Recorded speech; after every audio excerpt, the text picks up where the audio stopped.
Hello students, आज जो हम पीछे टॉपिक पढ़ रहे थे अभाज्य गुणनखंड द्वारा अभाज्य गुणनखंड के बारे में हमने पढ़ा था। एचसीएफ और एलसीएम देखा था। आज हम पढ़ रहे हैं अभाज्य गुणनखंड के द्वारा वर्गमूल और घनमूल। तो वर्गमूल और घनमूल में भी अभाज्य गुणनखंड के वही नियम जो लागू होंगे कि अभाज्य संख्याओं के हमें भाग देने हैं, उनके दो वर्गमूल में 2 के जोड़े बनेंगे और घनमूल में 3 के जोड़े बनाएंगे। फिर उसके हम वर्गमूल और घनमूल निकालेंगे। तो देखिए, पहले हम करते हैं अभाज्य गुणनखंड के द्वारा वर्गमूल। अभाज्य गुणनखंड के द्वारा वर्गमूल के लिए हम एक संख्या लेते हैं। जैसे हमने संख्या ली 484, इसका अभाज्य गुणनखंड के द्वारा हमें वर्गमूल निकालना है। तो 484 के हम क्या करेंगे, अभाज्य गुणनखंड करेंगे। 484 में इकाई का अंक जो है वो क्या है, 4 है, इसलिए इसको 2 से हमें भाग दे देंगे। 2, 4 और 2, फिर इकाई का अंक 2 आ रहा है, फिर इसमें 2 का भाग दे देंगे 121।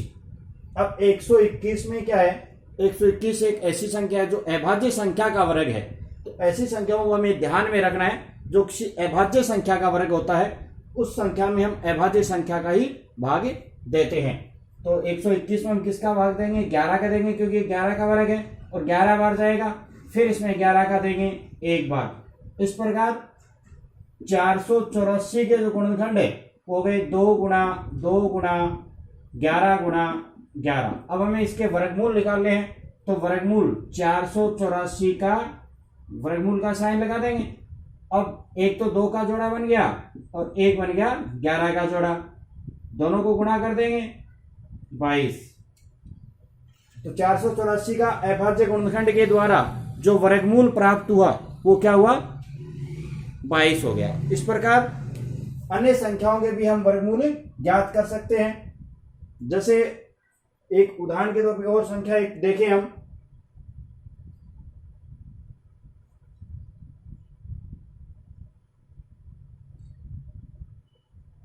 अन्य संख्या एक लेते हैं। जैसे आपने ले ली, मान लो 3025। इसमें इकाई का अंक क्या है, इसमें इकाई का अंक जो है वो 5 है। इकाई का अंक 5 है, इसका मतलब 2 का भाग तो जाएगा नहीं। 3 के भाग के लिए हम क्या करते हैं, 2 और 3 5, 5 10। 10 में 10 3 का गुणज नहीं है, तो 3 का गुणज भी नहीं है, 2 का गुणज भी ये नहीं है, तो फिर किसका है ये। फिर इसमें 5 का भाग हमें देते हैं। तो 5 6 30 भाग 1 से बार एक अंक की लेते हैं, दूसरे लेते हैं 0 लगा देते हैं। 25 में 5 बार, फिर से 5 का भाग देते हैं। 5 एकम 5, एक बच गया, 5 गुण 10 और 5 एकम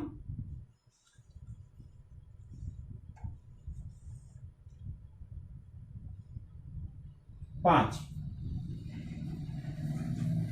फिर से वही अंक हमारे पास आ गया 121, जो कि किसका वर्ग होता है, 11 का। तो इसमें हम 11 का भाग दे लेंगे 11 बार, फिर 11 का भाग 1 बार। तो इस प्रकार जो हमारे पास अभाज्य गुणनखंड हुए वो 5 5 और 11 11 हो गए। तो 30 25 का वर्गमूल जो है वो क्या आएगा, पहले हम इसके अभाज्य गुणनखंड लिख लेते हैं। 5 गुणा 5 गुणा 11 गुणा 11। अब एक तो 5 का जोड़ा बन गया और एक बन गया 11 का जोड़ा, तो दोनों को गुणा करेंगे 55, यानी 3025 का जो वर्गमूल जो है वो आ गया 55। इसी प्रकार अन्य उदाहरणों के भी हम अभाज्य गुणनखंड करके उनके जोड़े बना करके जैसे इसमें हमने 5 का भाग दिया 605 बार गया, फिर 5 का भाग दिया 605 बार गया। ये इस प्रकार एक अभाज्य संख्या का वर्ग प्राप्त हुआ, जिसमें अभाज्य संख्या का ही हम भाग देते हैं। 11 का 11 121 में 11 बार देते हैं, फिर 11 का देते हैं। इस प्रकार एक 5 का जोड़ा और एक 11 का जोड़ा बन रहा है। 5 और 11 को गुणा करने में आपके पास जो वर्गमूल आ रहा है 3025 का, वो क्या आ रहा है, 55 आ रहा है, 55। नेक्स्ट, अब ये वर्गमूल हो गए। वर्गमूल के बाद में हम इसी विधि से, यानी अभाज्य गुणनखंड विधि के द्वारा हम घनमूल करते हैं। घनमूल के लिए एक संख्या लेते हैं हम जैसे मान लो 1728 ले लिया आपने, 1728 के आप क्या करोगे, अभाज्य गुणनखंड करोगे, क्या पढ़ रहे हैं हम, घनमूल।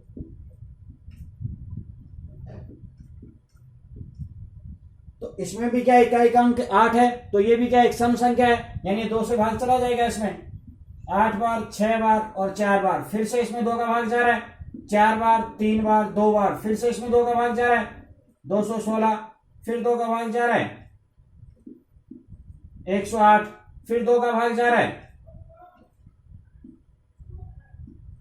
54 बार, फिर इसमें 2 का भाग जा रहा है, कितनी बार, 27 बार। पहले 2 का भाग दिया 1728 में 864 बार, फिर 2 का भाग दिया 432 आएगा, फिर 2 का भाग 216 में देंगे 108 आ जाएगा। यहाँ ध्यान रखना है आपको, 2 संख्या लेते हो बीच में 0 आ जाता है, भाग टूट जाता है जिस नियम से। तो 108 में फिर 54, अब क्या 27 आ गई, 27 में इकाई का अंक क्या है, 2, 0, 4, 6, 8, यानी सम संख्या नहीं है, तो 2 से इसमें भाग नहीं जाएगा। तो फिर हम किसका भाग देते हैं, 3 का भाग देते हैं, क्योंकि 27 3 का गुणज है, 3 9 बार, फिर इसमें 3 का भाग देते हैं 3 बार, और फिर 3 का भाग देते हैं 1 बार। इस प्रकार 1728 के जो गुणनखंड हुए वो हो गए 2 गुणा 2 गुणा 2 गुणा 2 गुणा 2 गुणा 2, 3 गुणा 3 गुणा 3।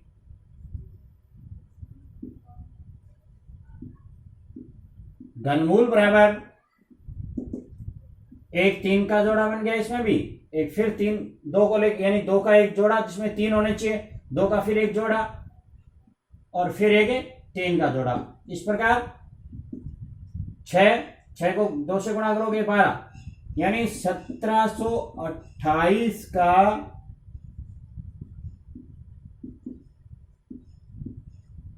घनमूल जो है वो आ गया आपका 12।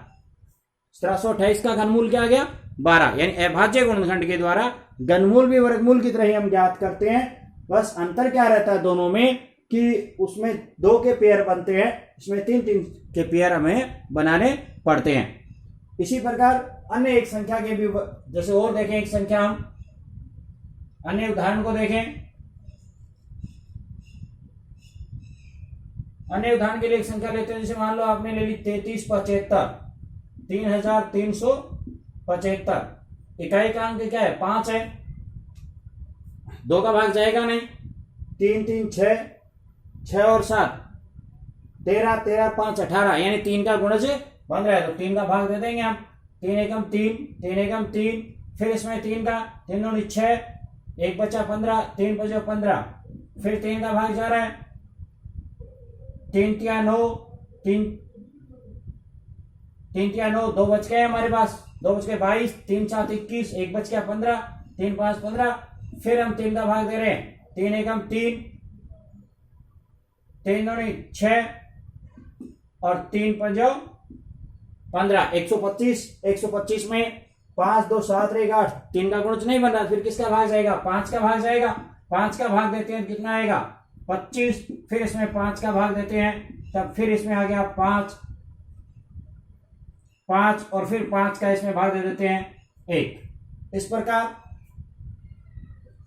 3375 के जो गुणनखंड हुए, 3375 के 3 गुणा 3 गुणा 3 गुणा 5 गुणा 5 गुणा 5, और घनमूल जो आएगा उसमें एक 3 का जोड़ा और एक 5 का जोड़ा, तो अगला कितना आ गया, 5 3 15, यानी 3375 के जो घनमूल आए वो कितने हो गए, 15।